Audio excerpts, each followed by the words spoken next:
Well, welcome back, everyone, to our daily devotion. It's always a joy and a pleasure to be with you. We're continuing our installments each day. We pray that they're an encouragement, and I think this topic will certainly be that, as we have entitled this devotion, How to Escape Temptation. I believe a very relevant and real issue for all of us if we're willing to be transparent to admit it. See, a reality of this fallen world is that temptation is literally lurking around every corner, whether it's chasing an illicit pleasure, an opportunity to lie, cooking the books at work, gossiping about a friend, or choosing to fixate on impure thoughts. Whatever it might be, temptation is everywhere. Thus, we need to take the offensive position when it comes to temptation. We just can't sit there and take it. We need to have a productive strategy that God ordains from His Word and that we can latch onto so that we could be victorious. Now, if we're going to escape temptation, it's important that we are mindful of what the Scripture teaches on that, as well as to draw on, again, a strategy that is proven that can work. Now, to put this into perspective, I'm reminded of a story I heard about a courageous pilot.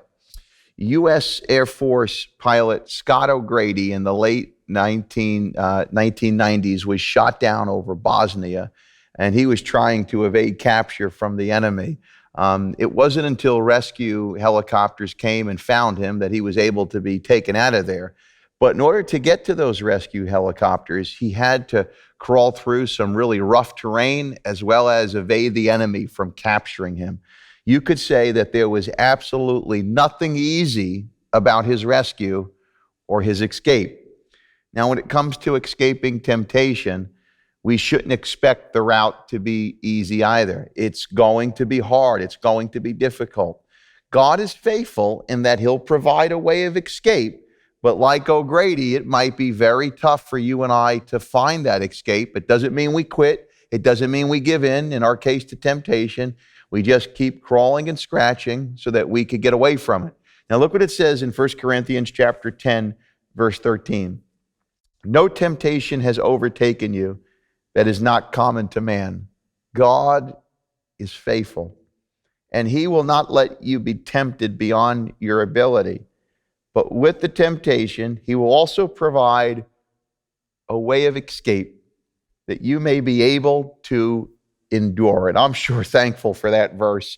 I remember years ago when I heard about that verse and learned it and looked into it and memorized it, or at least tried to. It was certainly an encouragement because, again, temptation is a very real struggle for everybody. Even Jesus was tempted. For people to say they are not tempted means that they've already given in to something so much so that they're too prideful to even admit it. Everybody experiences temptation, but we don't have to give in. We don't have to succumb. We can employ this strategy. See, with the scripture that we just read, we find out a few things here. First, God is faithful in providing a way of escape. You know, God is faithful in providing for all of our needs, we're told, and one of our needs is a way of escape. Now, it may not always be the most comfortable and convenient way of escape, but God will provide it.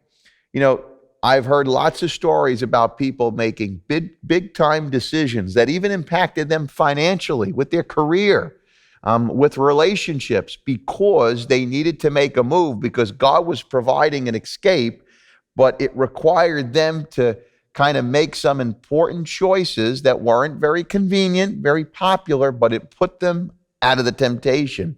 You know, what is God calling you to do? What choices do you need to make right now in your life? You know, here's a couple of them that come to mind. First and foremost, you might need to change your routine.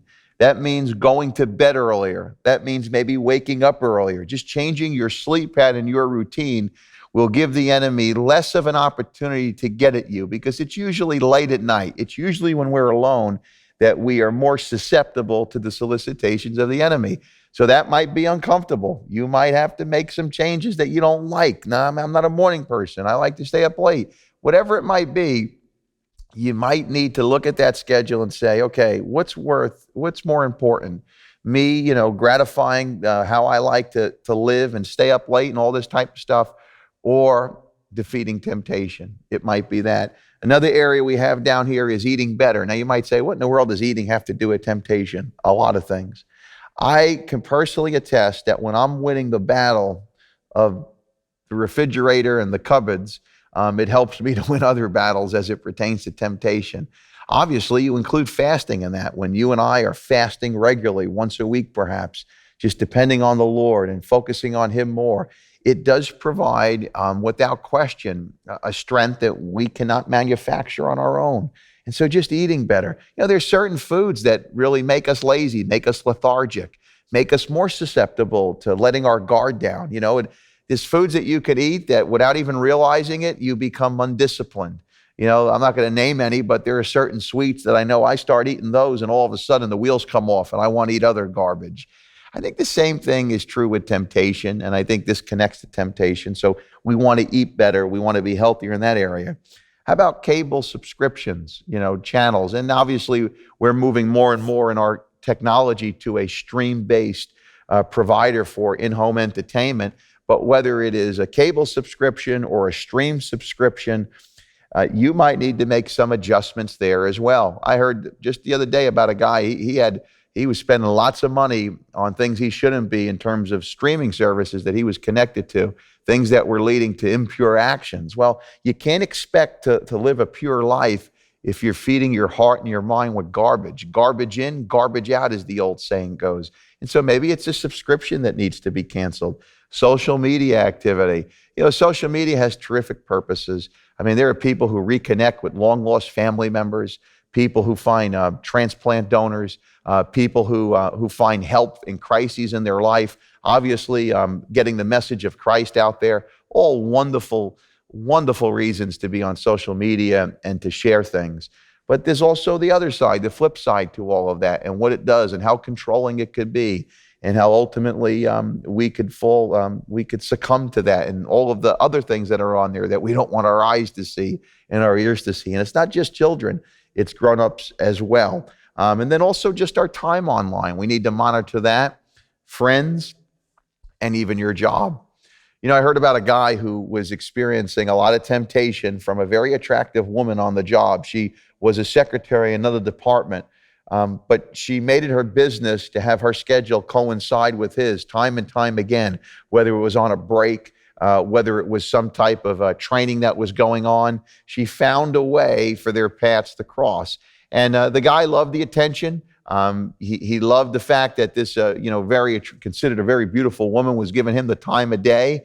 But he also realized that he was emotionally, starting to go a way that he shouldn't. And so guess what he did? He left his very lucrative paying job because he didn't even want to give that temptation an opportunity to bring him down. I encourage you the same way, whether it's on the job or somewhere else. If somebody is trying to bring you down, you need to make a hard decision. What's more important? A few extra dollars at the end of the month or your character? And not everybody's strong to endure it all. There are some people that they could withstand the pressures when it comes to these types of things. And there's others that can't. You got to be real about who you are and the strengths that you have. And you also need to surround yourself with people who aren't going to bring you down, who will do their best to steer you in the right direction, not only with their words, but with their actions. And so we all need that. So how do we escape temptation? Well, I believe we realize and remember that God is faithful, that He will provide an escape route. It will not be convenient. It will not be comfortable. We may not even agree with it all the times, but we got to take it. And so God will provide a way. He will provide a route. He is faithful to do so. Let us remember that the next time we're in the cooker and we're feeling the heat of temptation.